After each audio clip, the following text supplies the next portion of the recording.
இந்த நிகழ்ச்சியை பார்த்து கொண்டிருக்கும் நேயர்கள் அனைவருக்கும் வணக்கம். இந்த நிகழ்ச்சியில் நாம் மகர லக்னம், 6ஆம் அதிபதி, 6ஆம் பாவகம், 6ஆம் இடம், அதாவது லக்னத்திலிருந்து 6ஆம் இடம் என்று சொல்லப்படுகிற கடன், பகை, நோய் என்று அந்த ஸ்தானத்தை பற்றி நாம் இங்கு விரிவாக பேச உள்ளோம்.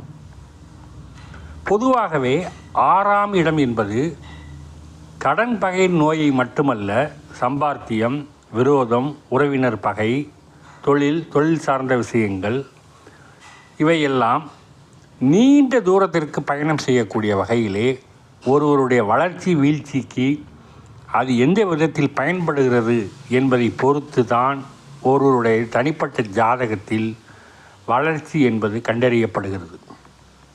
பொதுவாகவே மகர லக்னம் என்பது சனீஸ்வர பகவானுடைய வீடு.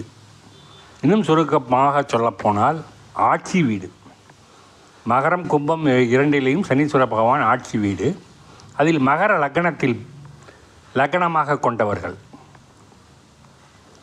மகர லக்னத்துக்காரர்களை பொறுத்தளவில் சனி ஆதிக்கம் கொண்ட மகர லக்னம் அமைதியானவர்கள், மந்தமானவர்கள், சுறுசுறுப்பற்றவர்கள், ஒரு முறைக்கு இருமுறை யோசிப்பவர்கள், ஒரு முறைக்கு இருமுறை பல முறை ஒரு வேலையை செய்பவர்கள், எந்த சூழ்நிலையிலும் பிறருக்காக உழைப்பவர்கள், எதையும் எதிர்பாராமல் சேவை செய்யும் மனப்பான்மை உடையவர்கள், உழைப்புக்கேற்ற ஊதியம் மட்டும் கிடைக்கக்கூடியவர்கள், எதிர்பாராத அதிர்ஷ்டம் என்பது இவர்களுக்கு இல்லாதவர்கள். எப்பொழுதுமே இந்த மகர லக்னத்துக்காரர்கள் சனீஸ்வர பகவானை கொண்டதனால் இவர்கள் அதர்மமாக செயல்பட முடியாது. தர்மத்திற்கு மீறி செயல்பட்டால் சனீஸ்வர பகவான் தண்டித்து விடுவார். அந்த லக்கணத்தை கொண்ட மகர லக்கணத்திற்காரர்களுக்கு பொதுவாகவே 6ஆம் இடம் என்பது கடன், பகை, நோயை குறிக்கின்ற இடம். ஒருவருடைய ஜாதகத்தில் 6ஆம் இடம் எப்படி இருக்க வேண்டும் என்பதை பற்றியெல்லாம் முக்கியமாக கவனிக்கப்பட வேண்டிய ஒன்று. இப்போ மகர லக்னத்திற்கு 6ஆம் இடம் என்பது நீங்கள் விரல் விட்டு எண்ணி பார்க்கின்ற வகையிலே மகரம், கும்பம், மீனம், மேசம், ரிஷபம், மிதுனம், அதாவது மிதுனம் வீடு 6ஆம் வீடாக வருகிறது. இப்போ இப்பொழுது மகர லக்னத்திற்கு மிதுனம் 6ஆம் வீடாக வரும்போது அந்த வருகின்ற 6ஆம் இடம் மிதுனம் என்பது யார் வீட்டுக்கு சொந்தமானவர் என்றால் புதன் வீட்டிற்கு அதிபதி. பொதுவாகவே 6ஆம் வீடு என்பது லக்னத்திற்கு பகை வீடு. அது எந்த நட்பாக இருந்தாலும், உறவாக இருந்தாலும், நல்ல கிரகமாக இருந்தாலும், தீய கிரகமாக இருந்தாலும் 6ஆம் வீடு என்பது பகை வீடு. எப்படி நாம் 8, 12 மறைவு ஸ்தானங்களை சொல்கின்றோமோ அதை போல் 6ஆம் வீடு என்பது பகை வீடாகத்தான் கருதப்படுகிறது.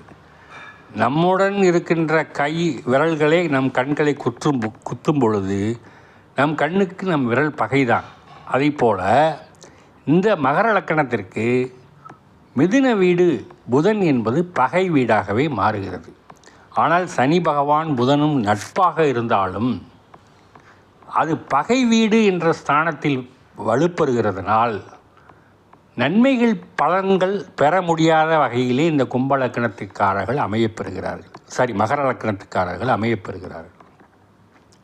இந்த மகர லக்னத்திற்கு தனிச்சிறப்பு என்னவென்றால், எதையும் எதிர்த்து போட்டி போட்டு சாதிக்கக்கூடிய வல்லமை மனதினில் இருந்தாலும், அதற்கான சூழல் இருந்தாலும் வெற்றி பெறுகிறார்களா என்று பார்த்தோமானால் அவ்வாறு இல்லை.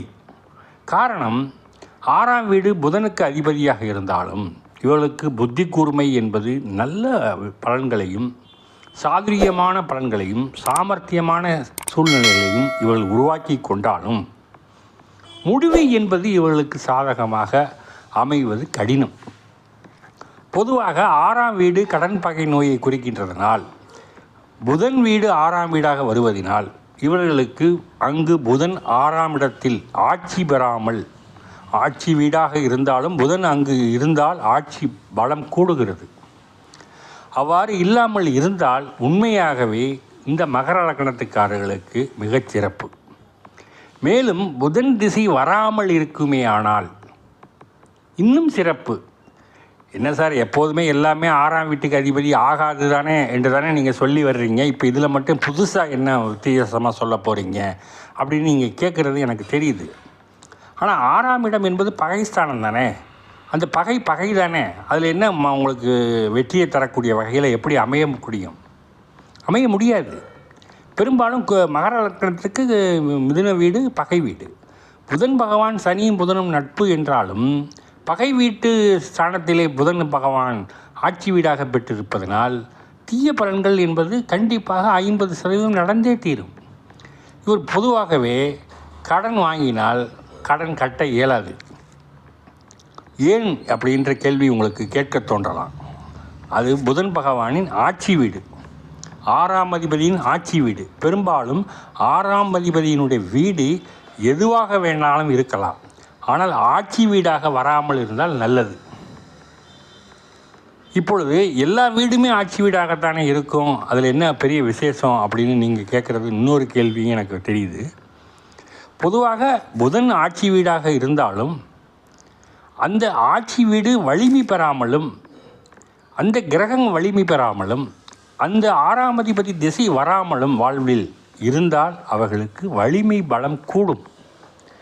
இப்பொழுது 6ஆம் இடத்துல புதன் பகவான் ஆட்சி வீடு அமைஞ்சிருக்கு அப்படின்னா அவங்களுக்கு என்னென்ன பிரச்சனைகள் இருக்கும் அப்படின்னு பார்த்தீங்கன்னா, வளர்ச்சி என்பது தடைபடும், பொருளாதார முன்னேற்றங்களில் பின்னடைவு ஏற்படும், பொருளாதாரத்தை மையமாக வைத்து செயல்படக்கூடிய செயல்கள் யாவும் தோற்றுப்போகும், லாபம் என்பது இல்லாமல் போகும். இவர்களுக்கு புதையல், இரட்டிப்பு லாபம், பெரும் லாபம், ஜாக்பாட் என்று சொல்லக்கூடிய அமைப்புகள் இவர்களுக்கு பயனளிக்காது. இவருடைய கற்பனைக்கு அது தோன்றினாலும் கதைக்கு உதவாது. காரணம் 6ஆம் அதிபதி புதன் பகவான் என்பதனால் புத்திகூர்மையான விஷயங்களில் யோசித்து உழைப்புக்கு பயன்படுத்தினால் மட்டுமே அந்த ஊதிய பலன்களை அனுபவிக்க முடியும். அதற்கு மாறாக புதையல் போன்ற யோகமோ அல்லது அதிர்ஷ்டம் போன்ற யோகங்களையோ வாரி வழங்கி விடுவார் என்று எதிர்பார்க்க இயலாது. மேலும் இந்த மகர லக்கணமாக இருப்பதினால் மகர லக்கணத்துக்காரர் குறிப்பாகவே மகரமாகட்டும் கும்பமாகட்டும் இரு லக்கணத்துக்காரர்களிலே மகர லக்கணத்துக்காரர்களுக்கு குறிப்பறிந்து சொல்ல வேண்டுமென்றால் உழைப்பு இவர்கள் உழைப்பை மூலதனமாக கொண்டு புத்தியை கூர்மையாக பயன்படுத்தினார்கள் என்றால் இவருடைய உழைப்புக்கு 100 ரூபாய் கிடைக்க வேண்டிய இடத்தில் 110 ரூபாய் கிடைக்கும்.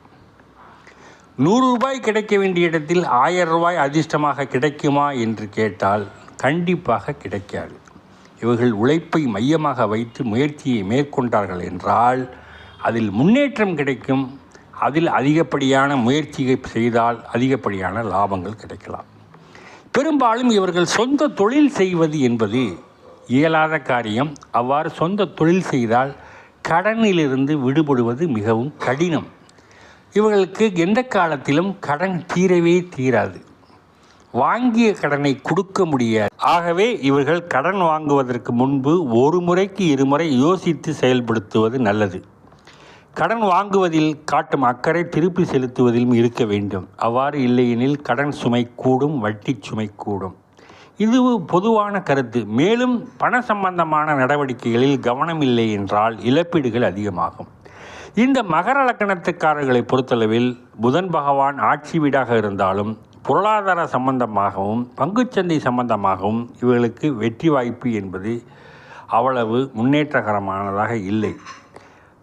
ஒரு ஜாதகத்தில் தனிப்பட்ட முறையில் 6ஆம் அதிபதி எங்கு இருக்கிறார், அவர் திசை நடக்கிறதா, அவருடைய அந்த கிரகம் ஆட்சி பெற்றிருக்கிறதா என்பதை தனிப்பட்ட முறையில் ஒரு ஜோதிடரை பார்த்து தெரிந்து கொள்வது நல்லது. மேலும் இந்த மகர லக்கணத்திற்காரர்களுக்கு சிறப்பான விஷயம் என்பது உழைப்பை பயன்படுத்தி முன்னேற்றுவதற்கு நல்ல வாய்ப்புகள் உருவாகி வருகிறது. வருங்காலத்தில் இவர்களுக்கு ஏற்ற அமைப்புகள் முன்னேற்றத்திற்கு பயன்படும் வகையிலே அமையும். இந்த நிகழ்ச்சியை பார்த்து கொண்டிருக்கிற நேயர்கள் இதுவரைக்கும் சப்ஸ்கிரைப் பண்ணலைன்னா சப்ஸ்கிரைப் பண்ணுங்கள், பெல் பட்டனை ப்ரெஸ் பண்ணி ஆல் செலக்ட் பண்ணுங்கள். நன்றி.